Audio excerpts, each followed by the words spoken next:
it's a lot of different stuff that you can take. I've been on a lot of different medications until I found what we call like the perfect cocktail.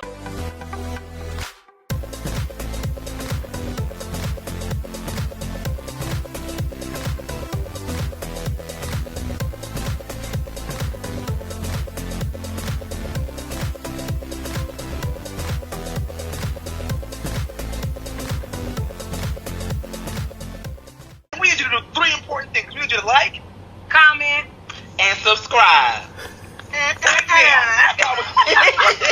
Come on, talk to me. Like, subscribe, comment, and share. You heard me? Don't be selfish with it. Don't be selfish trying to keep us in your pocket, trying to keep us a secret and shit like that. Go ahead and share this shit because other people need to get in on it. You heard me?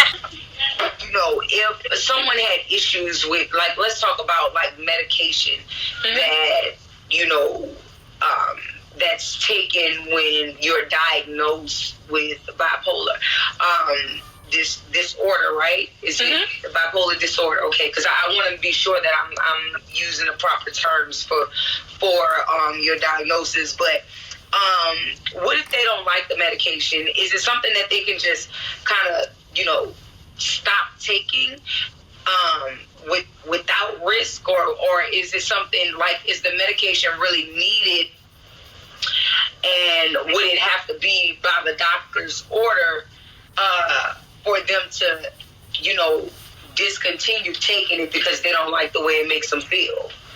I would say that nobody should really just stop taking the medication without consulting with their doctor first, because a lot of them, you can go through like withdrawal symptoms from not taking it.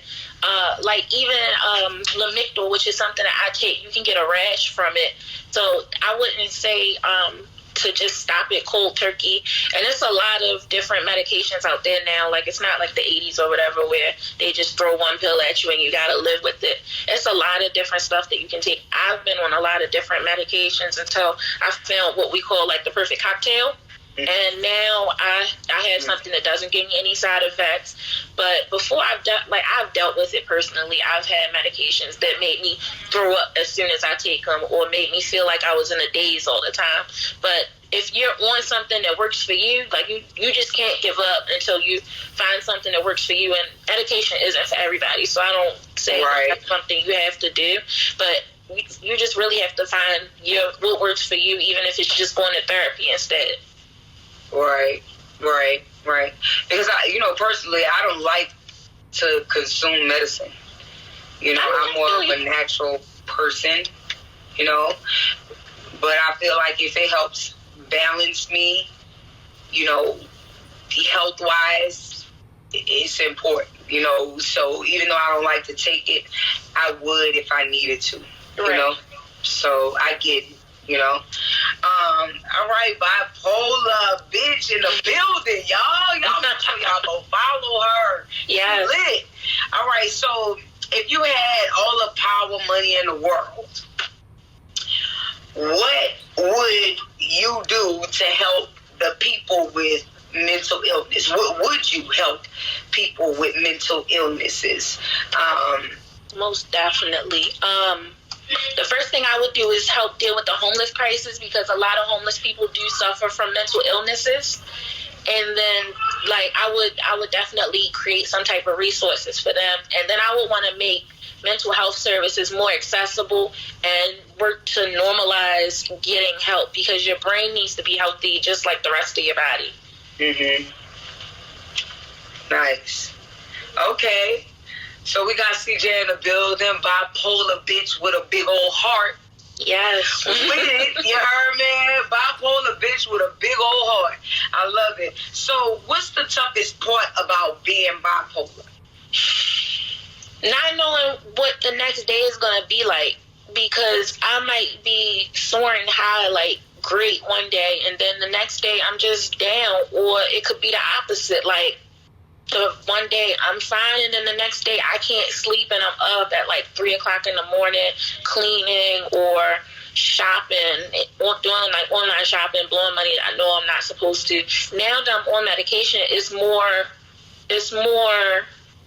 contained, but you still never know when your medication, like, you might build up a tolerance to it. You never know what the next day is going to be like. Wow, you are, I am learning so much from you.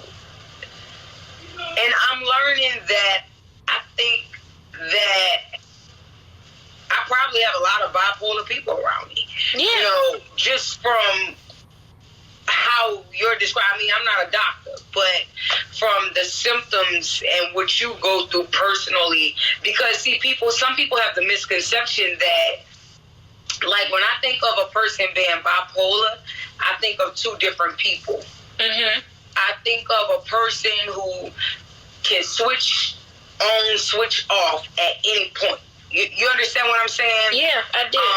So, I never truly knew exactly what bipolar disorder is, but just like you explained, it's different parts. Like it's manic, and you said it's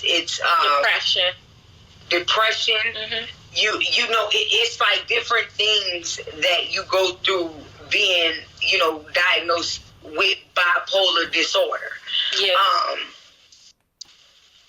So, and I mean, if you think about it, if that's the case, I think that we all go through being depressed sometimes. I think that we all go through, having our highs and experiencing the lows of life. Now, it may not happen as severely, right, or as often mm-hmm. as it would happen with you, which I think, separates whether it's manic or something else. You understand what I'm saying? Mm-hmm. So, like, I get it, but I think that we all kind of have bipolar episodes. You understand what I'm saying? Because I think that we experience the emotions and the feels that come from it, So I love that I'm being more educated on it. I'm dating someone now that, she, her family, goes through issues like that from, mm-hmm. Way back, like, the older generation, it's so genetic. Really? Mm-hmm.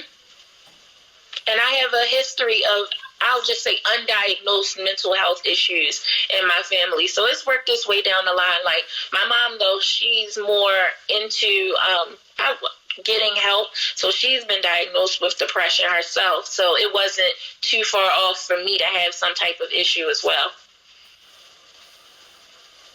And I'll say this, and I'm gonna move on to the next question because I'm so interested in you, and everything that you're going through, because you are such a beautiful woman, and just thank you so much for allowing us to interview you, and to be that open book for us, because this is not only helping me, but it's going to help millions of other people who going to tune in on this podcast or this video on YouTube and, are going to feel even more confident in their disorder. Most definitely. You can have a disorder and still be very confident, within it. You know what I'm saying? Mm-hmm. So I love how you embraced your shit. You feel me? So because you're the bipolar bitch, you know what I'm saying? You're just that one. You know what I mean?